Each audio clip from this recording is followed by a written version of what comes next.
Each and every day we exist on this planet, there are so many diversities and commonality. Culture, music, language, geography, religion, and so many more. These and many other concepts have been expressed in works of art since the dawn of time. In a modern day, one major mechanism of expression has been through video games. Video games themselves being a collection of various other mechanisms. The music you hear, the artworks you see, the mathematical precision of programming, the voice work tailored by passionate voice artists, the love and care in the writing, and so much more. This was a concept taught to many of us at such a young age, as many of us grew up with video games. Personally for me, one series comes to mind, and when growing up, it became clear that one major portion of that series has been lost to time.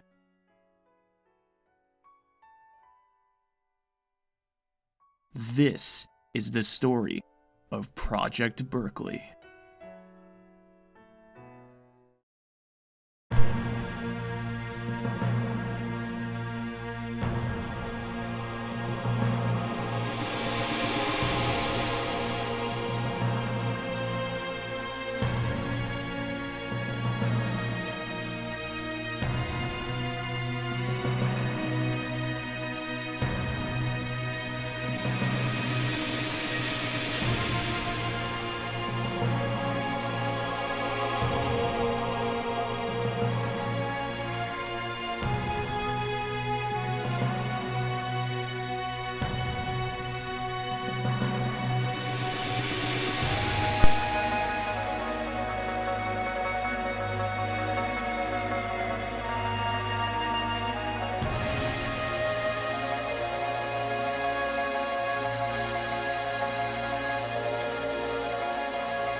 Our story begins in July of 1985, the era of Sega arcade classics. Yu Suzuki and his team had created and released a video game we all know and love. Hang-On was a motorcycle game that had arcade gameplay. Players would drive at high speeds down a track and try to avoid obstacles on the sides of the track. Upon development of this game, however, Yu Suzuki was internally trying to pursue realism in his games. Each game going forward from this release would continue the spark within him to create games whose simulations felt more real and natural. This became more apparent as games began to use technology that would allow for such more complex design. All of that will change though. In December of 1993, with the release of the legendary fighting game Virtua Fighter. Virtua Fighter was conceptualized to be a fighting simulator that aimed to contain realistic fighting with 3D graphics. Yu Suzuki personally made it his goal to make the game as realistic as possible at the time on terms of design. One of the aims was to immerse the player into the game so that the player could, by extension, connect with their fighter. This goal became clear during playtesting, when a player would literally say ouch as a response to their fighter being hit. But what was next? What was the next step in Yu Suzuki's goal of creating an immersive world for players everywhere? Yu Suzuki's aim to bring realism to gameplay ultimately led to the drive to make an RPG. Building upon the lore and culture of Virtua Fighter, Yu Suzuki dreamt up a story to explain the origins of Akira Yuki alongside other cast members of the extended Virtua Fighter lore. Upon this project beginning, fans of Yu Suzuki would eventually be blessed by the game we all know and love today. The year is 1995, and Sega was hard at work on the Saturn port of Virtua Fighter 2, Virtua Cop, and Daytona USA. But during that time, something was brewing behind the scenes. Yu Suzuki was hard at work on a prototype RPG for the Saturn containing elements of micro-detail and realism.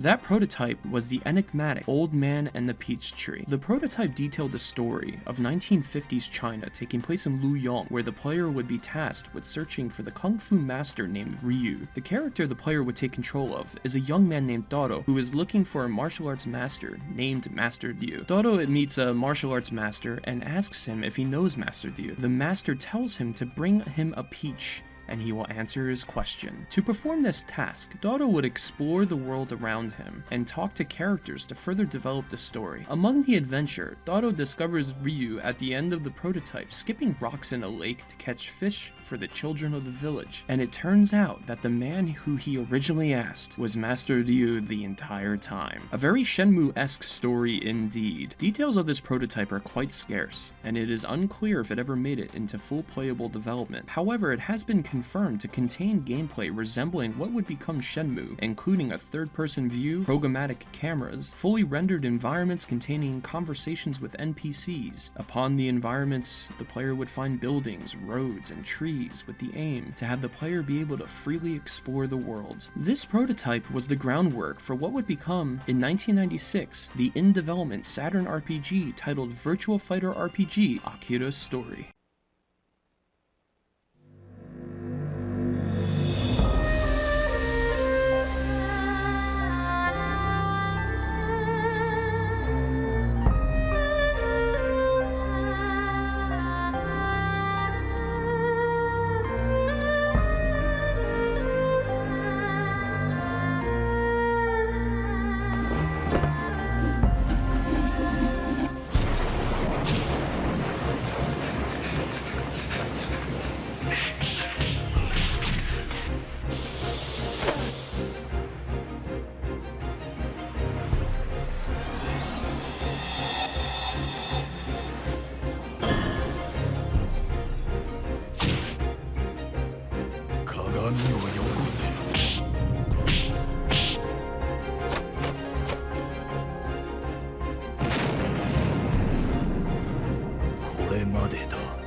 And so we've reached the end of part 1. I hope you enjoyed it. In part 2 of this series, we will look at the details of Virtua Fighter RPG and its conversion into Shenmue, alongside its developments. This episode is jam-packed of cool details that you may not know, so be sure not to miss it. And as always, thanks for watching.